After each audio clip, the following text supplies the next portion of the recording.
नमस्कार बच्चों, आप सभी का इतिहास की इस कक्षा में मैं स्वागत करती हूँ। बच्चों, आज हम फिर क्लास 12 के इतिहास का छठा अध्याय भक्ति सूफी परंपराएं पढ़ेंगे और आज का ये वीडियो इस अध्याय का तीसरा पार्ट होगा। बच्चों, पिछले दो पार्ट में विभिन्न धार्मिक मतों और भक्ति आंदोलन के विषय में जाना। आज के इस वीडियो में हम सूफी परंपराओं के विषय में बात करेंगे। बच्चों, आज हमारा पहला टॉपिक है भारत में सूफी धर्म। भारत में सूफी धर्म की परंपरा का आगमन इस्लाम धर्म के आगमन के अनेक वर्षों के पश्चात हुआ था। इस्लाम के रहस्यवाद का दूसरा नाम सूफी भी है। ये रहस्यवादी विचारधारा भारत के विभिन्न भागों में अनेक चरणों में विकसित हुई।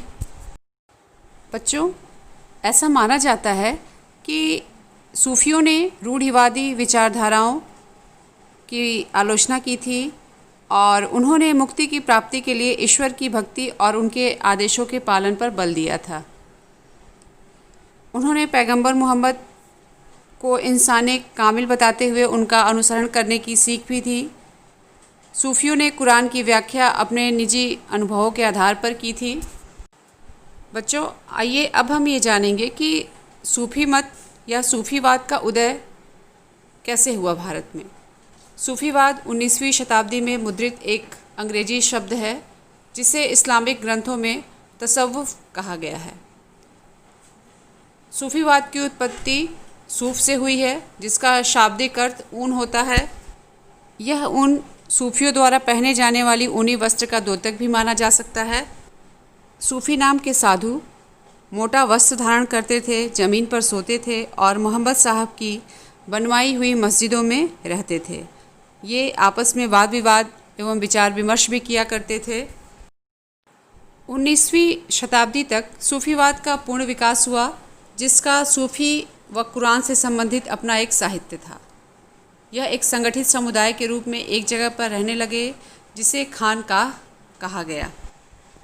खानकाह पर नियंत्रण शेख पीर के अंतर्गत होता था और इनका कार्य मुरीदों की भर्ती तथा अपने वारिस का चयन करना था। अगला हमारा टॉपिक है सूफ़ी मत की पद्धतियाँ और इसके अंतर्गत बच्चों हम सूफ़ी सिलसिला की चर्चा करेंगे। बच्चों, 12वीं शताब्दी तक अनेक सूफ़ी सिलसिलों का उद्भव हो गया था।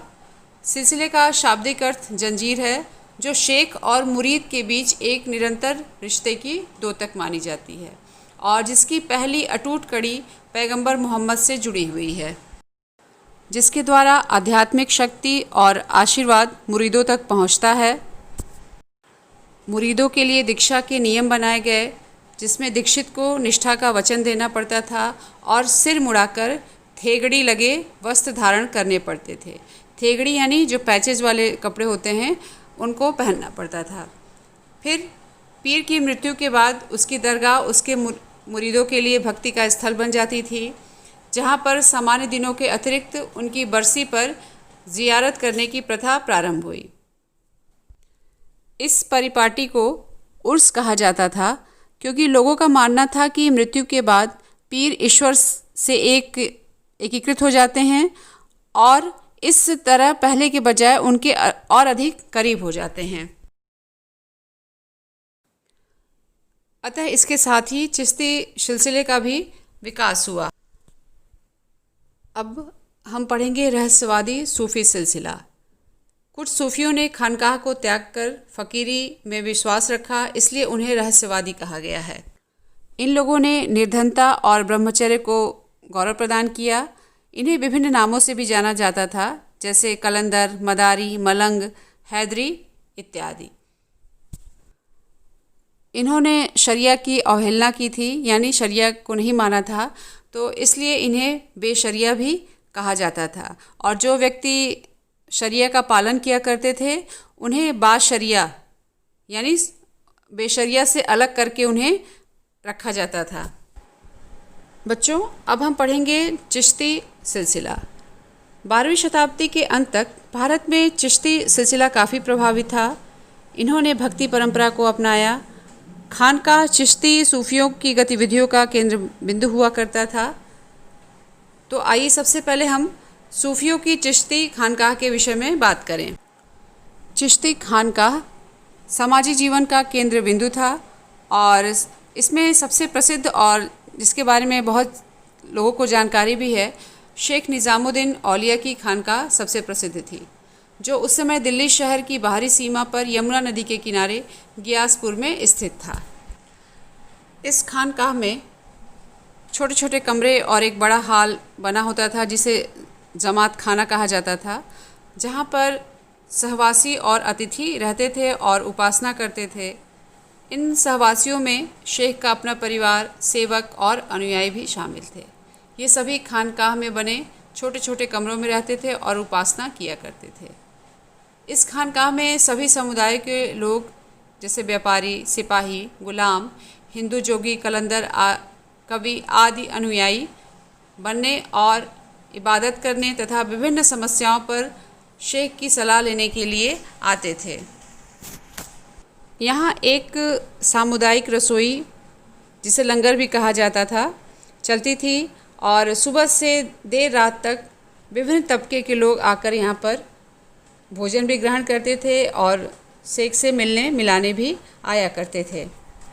शेख से मिलने वालों में अमीर हसन सिजजी और अमीर खुसरो जैसे कवि, इसके अलावा दरबारी इतिहासकार जियाउद्दीन बरनी भी शामिल थे। इन सभी लोगों ने शेख के बारे में लिखा है।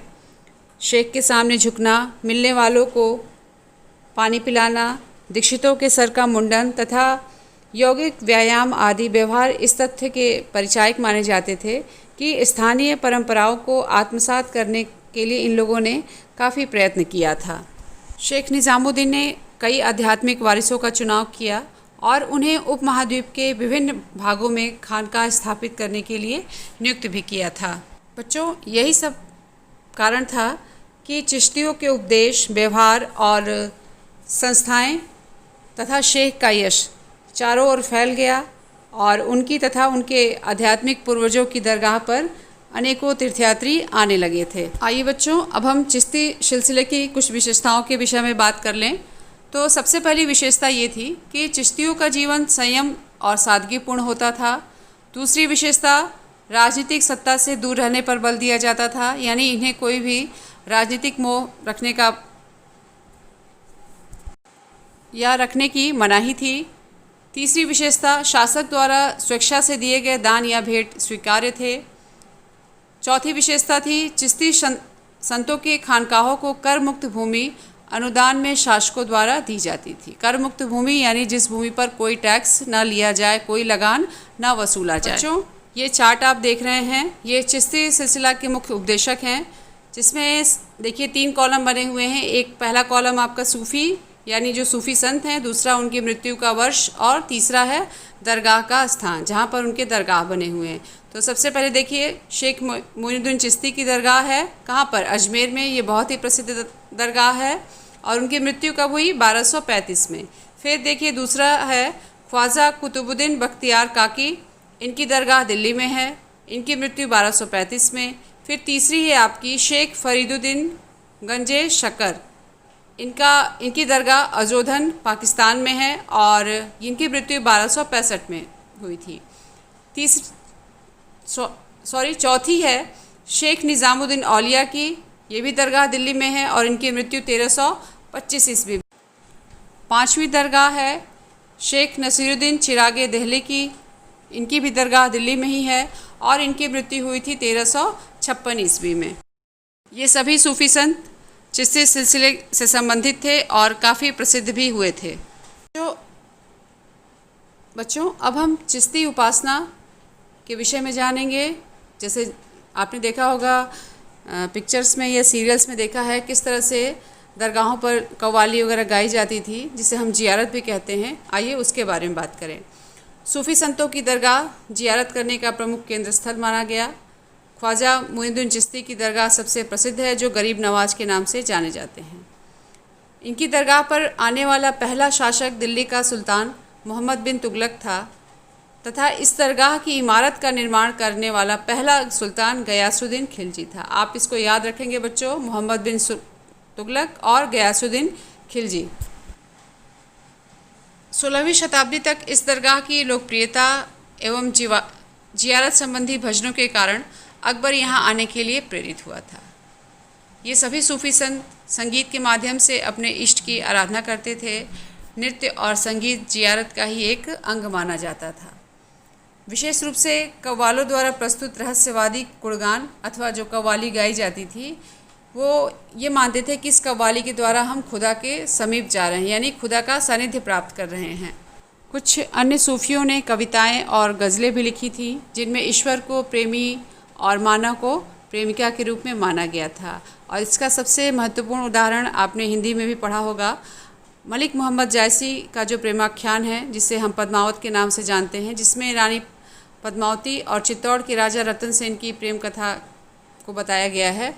ये सब भी वहाँ पर गाई जाती थी। 17वीं 18वीं शताब्दी में चिश्ती संतों द्वारा बीजापुर कर्नाटक में है, सूफ़ी कविता की एक नई पद्धति की शुरुआत हुई थी, जो दक्षिणी भाषा में लिखित छोटी कविताएं होती थी।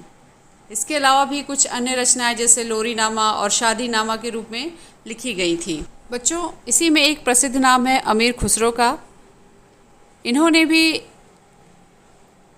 शेख निजामुद्दीन औलिया के ये फॉलोअर थे, अनुयायी थे, और उन्होंने कौल का प्रचलन करके चिश्ती समा को एक विशिष्ट आकार दिया था। कौल को कव्वाली के शुरू और आखिरी में गाया जाता है और इसके बाद सूफ़ी कविता का पाठ होता था, जो फ़ारसी, हिंदवी यानी उर्दू में की जाती थी, और कभी कभी इन तीनों ही भाषाओं के शब्द इसमें मौजूद होते थे। आज भी शेख निज़ामुद्दीन औलिया की दरगाह पर ये कव्वाल अपने गायन की शुरुआत जो है कौल से ही करते हैं। और देखा जाए तो उपमहाद्वीप में, भारतीय उपमहाद्वीप में जितने भी दरगाह हैं, वहाँ पर इसी परंपरा का पालन किया जाता है। बच्चों, आज की क्लास में आपने सूफ़ी संतों के विषय में जाना, सूफ़ीवाद क्या है, और फिर आपने चिश्ती संप्रदाय के विषय में जाना। आगे की क्लास में हम सूफियों के विषय में और जानकारी प्राप्त करेंगे। तब तक आप इस वीडियो को ध्यान से देखिए फिर और अपना ध्यान भी रखिए। धन्यवाद।